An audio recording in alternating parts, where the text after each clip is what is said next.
प्रथम हृदयप्रिय पांडुरंगांना वंदन. सद्गुरू श्री वेणा भारती महाराजांना वंदन. इथे उपस्थित देवी देवता, सद्गुरू, संत मंडळी, राधामाई आणि आपण सगळे मित्रपरिवार, बंधू भगिनी परिवार, सगळ्यांना आदरणीय वंदन. सुरुवातीला 1-2 ओळी गुरुदेवांचं हिंदी भजन म्हणून मग मी सत्संगाला सुरुवात करेन. त्याचा अर्थ खूप सुंदर आहे. गुरूंविषयीची गुरूंना आपण करुणेने ती प्रार्थना करतोय असा त्याचा अर्थ आहे. हे मेरे गुरुदेव करुणा सिंधु करुणा कीजिए, हूँ अधम आधीन अशरण अब शरण में लीजिए. ए मेरे गुरुदेव करुणा सिंधु करुणा कीजिए, हूँ अधम आधीन अशरण अब शरण में लीजिए. खा रहा गोते हूँ मैं भव सिंधु की मझधार में, आसरा है दूसरा कोई न अब संसार में. मुझ में है जप तप न साधन और नहीं कुछ ज्ञान है, निर्लज्जता है एक बाकी और बस अभिमान है. पाप बोझे से लदी नैया भंवर में आ रही, नाथ दौड़ो अब बचाओ जल्द डूबी जा रही. नाथ दौड़ो अब बचाओ जल्द डूबी जा रही. ऐ मेरे गुरुदेव करुणा सिंधु करुणा कीजिए, हूँ अधम आधीन अशरण अब शरण में लीजिए, अब शरण में लीजिए. आणखीन एक ह्याचा कडवा आहे, पण पुन्हा कधीतरी संधी येईलच तेव्हा ते म्हणेन. परंतु करुणा हा सगळ्यात उच्च असा भक्तीतला भाव आहे. ती करुणा साधनेने जागली पाहिजे. मग ती स्वतःविषयी देखील, म्हणजे स्वतःच्या जीवनाचा उद्धार करायचा आहे या पद्धतीने, आणि सर्व जगाविषयी पण करुणा हा भाव आपल्या मनामध्ये जागला पाहिजे. आपण देवीला म्हणतो की आई करुणा विस्तारी. तिला नेहमी आपण आपल्या तिच्या आरतीमध्ये प्रार्थना करतो की तुझ्या करुणेचा विस्तार कर. करुणा हा भाव जो ज्ञाननाथांकडे ओतप्रोत होता. आपण त्यांच्या स्वरूपाकडे जरी बघितलं, त्यांचे अभंग जरी बघितले, तरी तो करुणेचा भाव होता. आता इथे ताईंनी अतिशय छान शब्दात कौतुक केलं. ते सगळं कौतुक नक्कीच गुरुदेवांना अर्पण आहे. कारण खरंच तुम्ही म्हटलात तसं अशा पोटी जन्म मिळाला यासाठी मी परमेश्वराचे किती किती म्हणून आभार मानू आणि कसे त्याचं कृतज्ञ होऊ हेच मला समजत नाही. खरंच हा विशेष जन्म आहे, कारण अशा गुरूंच्या पोटी तो मिळाला आणि लहानपणापासूनच ते संस्कार झाले. मीराबाईंची भजनं आणि गजानन महाराजांची भजनं हे लावूनच आई स्वयंपाक करायची आणि महाराजांची पोथी अगदी बालवयामध्ये हातात दिली आणि हेच वडील स्थान आहे तुझं, हेच तुझे वडील, असं लहानपणीच आईने शिकवलं. तेव्हापासून त्यांच्याशीच बोलायचं, मित्रमैत्रिणींऐवजी त्यांनाच सगळं सांगायचं आणि मित्रमैत्रिणींनाही अध्यायाच्या कथा सांगायच्या. ही माझी खूप हौस होती की गजानन महाराजांचं ते पोथी जुनी ज्यांच्याकडे असेल त्यांच्याकडे चित्राची पोथी होती. म्हणजे जर लहान मुलांना अध्याय वाचता आला नाही तर ती चित्र बघूनच समजायचं की अध्याय काय आहे. ती सगळी महाराजांची 21 वेगळी वेगळी स्वरूपं, त्याच्या कथा, त्याच्या गोष्टी या लहानपणी झोपताना आईने ऐकवल्या आणि अखंड गजानन महाराजांचं तिचं चिंतन ते पाहत पाहतच मोठी झाले. ही खरंच विठ्ठल कृपा की असे सद्गुरू लाभले आणि तेव्हाच असं वाटलं की जिथे देवच घरात मिळाला आहे त्याची सेवा सोडून आपण कुठे कोणाच्या सेवेला दुसरीकडे जायचं. अविनाशी वर पायो असं जे मीराबाई म्हणतात की जो कधीच विनाश पावणार नाही, असा जर वर, असा जर पती मला मिळाला आहे तर मी अन्य कोणाला का वरू. हे ज्ञान केवळ सद्गुरूंमुळे झालं आणि ह्यातला आनंद कळला. त्यामुळे हे सगळं कौतुक खरंच गुरुदेवांचं आहे. आणि जे काय गुरूंकडनं शिकली आहे तेच सगळ्यांपर्यंत पोचवायचा हा छोटासा प्रयत्न आहे. आणि त्याची संधी ताईंनी दिलेली आहे की त्या स्वतः एवढं सुंदर ज्ञान सांगतात, एवढा अभ्यास आहे, तरीही दुसऱ्याला पण सांगण्याची संधी देणं, त्याच्या विचारांना तेवढाच मान देणं, आदर देणं ही खूप कठीण गोष्ट आहे. कारण इथे स्पर्धा असते. अनेक ठिकाणी मी पाहिलं आहे की पुढे जाऊ देत नाही, परंतु जिथे माऊली म्हणतात पुढती पुढती पुढती, की मी लिहिलं आहे पण तुम्ही ह्याच्या पुढे अजून जा, तुम्ही तुमचं सत्य शोधा, मी मार्ग दाखवला आहे, पण प्रत्येकाला जे दिसणारं सत्य हे ज्याच्या त्याच्या साधनेनुसार. त्यामुळे जिथे माऊली म्हणतात पुढती पुढती, तिथे खरंच ही खूप छान संधी आहे की संतांचे विचार सगळ्यांपर्यंत जाणं. यामध्ये कोणी शिकवतं आहे, कोणी सांगतं आहे हा भाग नाही आहे, तर हा एकमेकांशी आपल्याच हितासाठी असणारा हा संवाद आहे जो आपण करतोय, जो ताई आपल्याशी करता आहेत.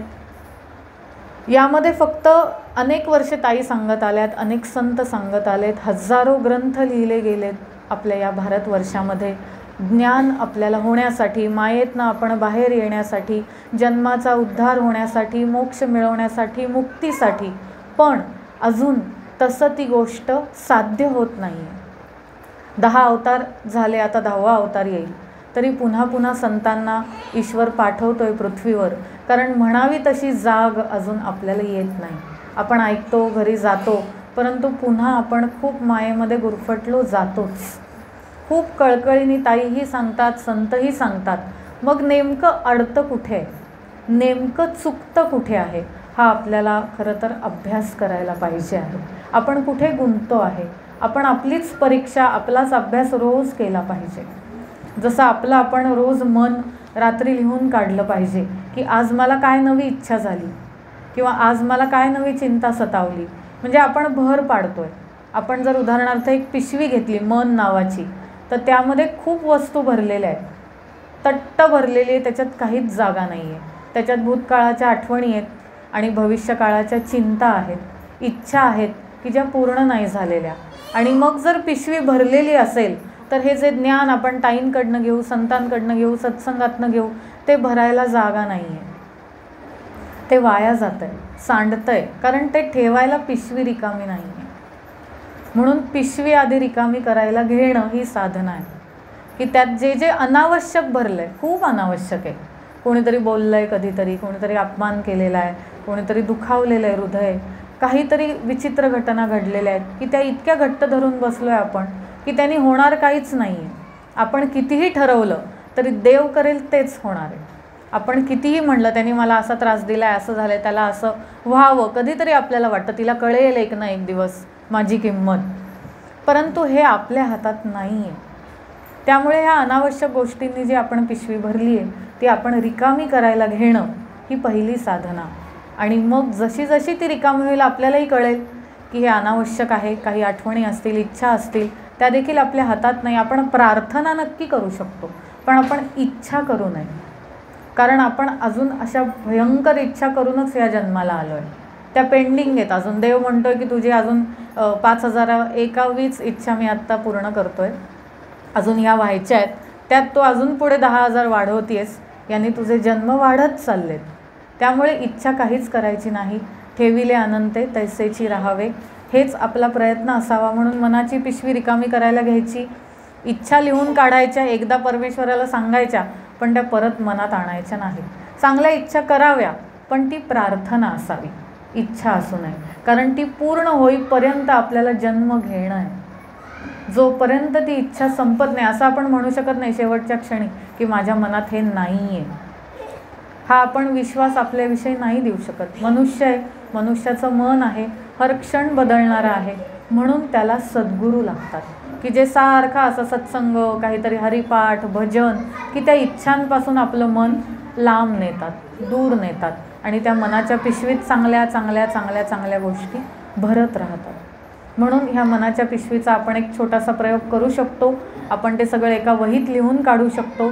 सद्गुरूंनी ही हृदय संवादिनी त्याच्यासाठी तयार केली की हृदय लिहू शकलो पाहिजे. आजकाल अशी जगात व्यक्ती नाही की विश्वासाने 2 शब्द आपण त्याच्याशी बोलू शकू. एकाचं 2 करतील, समोर म्हणतील काय ना खरंच ग तुला खूप दुःख आहे, पण पाठीमागे कदाचित आनंद पण होईल, नाही सांगता येत. अशी खरंच जागा नाही आहे सद्गुरू सोडून की जिथे आपण मनातलं बोलू शकू.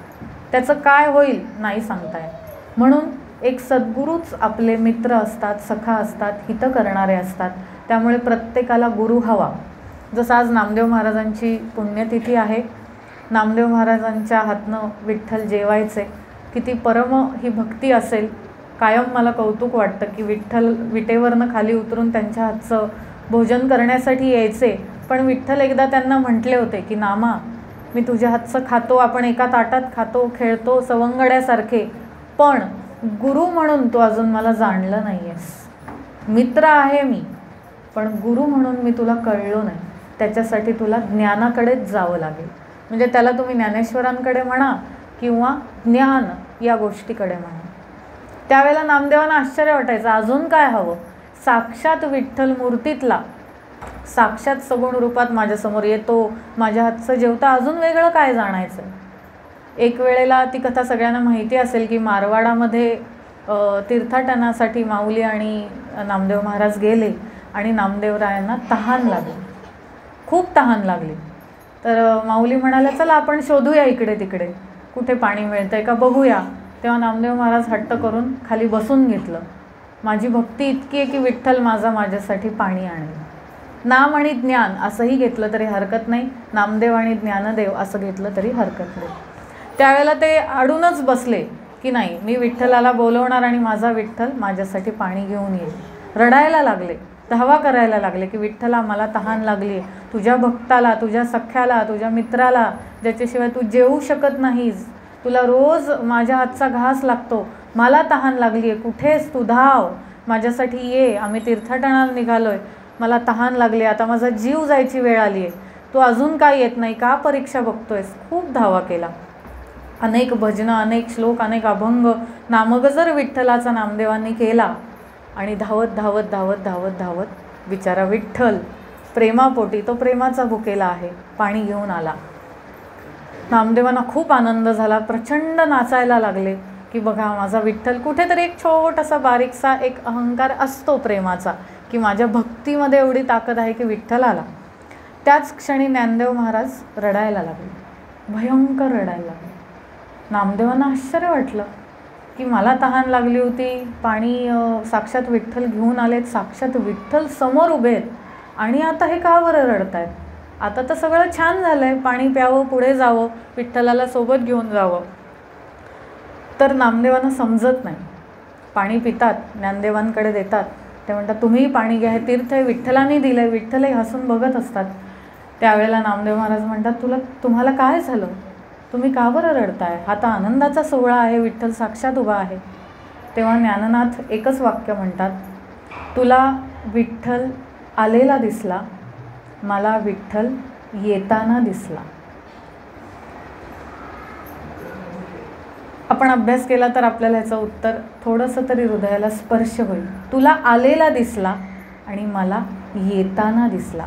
कोणाला सांगता येईल? सांगता येईल? तुला आलेला दिसला, मला येताना दिसला.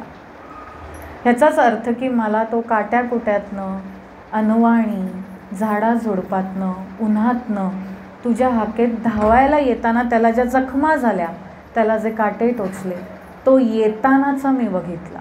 तू आलेला पाहिला, पाणी पाहिलं, परंतु ज्ञान नेहमी जाणीव बघतं आणि नाम नेहमी भक्ती, प्रेम, हक्क गाजवतं की माझ्या भक्तीने तो आला. पण ज्ञान, त्या क्षणी नामदेव महाराज ज्ञाननाथांचे चरण धरतात. अखंड तो अश्रूंचा अभिषेक त्या चरणांवर होतो. आत्ताही काटा येतो अंगावर. की भक्ती श्रेष्ठ का ज्ञान हा विषय इथे नाही, पण भक्ती ही ज्ञानाशिवाय अपूर्ण आहे, जाणीव ही ज्ञानाशिवाय अपूर्ण आहे. आणि विठ्ठल दोघांनाही आशीर्वाद देतात आणि माऊली विठ्ठलांच्या संपूर्ण अंगावरनं तो प्रेमाचा हात फिरवतात, त्या जखमा शांत करतात आणि सुंदर असा तिथे ज्ञान, नाम आणि परमेश्वर असा भेटीचा सोहळा घडतो. म्हणून भक्ती तर असायला हवीच, परंतु ज्ञान जाणीवेसाठी असायला हवं, हे या कथेतनं आपल्याला समजतं. 4च ओळी आहेत, तेवढ्या वाचते आणि थांबते. सद्गुरू लिहितात, वीणा भारती महाराज आणि गजानन महाराजांमधला हा संवाद आहे. जसं आजकाल यूट्यूब शॉर्ट्स, म्हणजे माणसाला 1च मिनटं बघण्याची शक्ती उरली आहे. त्याला आता 1 तासाचा सत्संग, 3 तासाचा सत्संग हे बघायची ताकद, आकलन शक्ती, श्रवण शक्ती राहिलेली नाही. 1 मिनटात जेवढं समजेल तेवढं. तर जसं सत्संगाचे व्हिडिओ करायचे असतात तर लोक म्हणतात, ताई 1च मिनटाचा करा हां, म्हणजे मग आम्हाला पाठवता पण येईल आणि ऐकता पण येईल. एवढी म्हणजे शक्ती कमी झाली, एवढे आपण म्हणजे काय म्हणावं याला मला समजत नाही. तसं ते आता गुरुदेवांना वेदाचं सार, भागवताचं सार हे 4 ओळीमध्ये आणावं लागलं आहे आजच्या काळासाठी.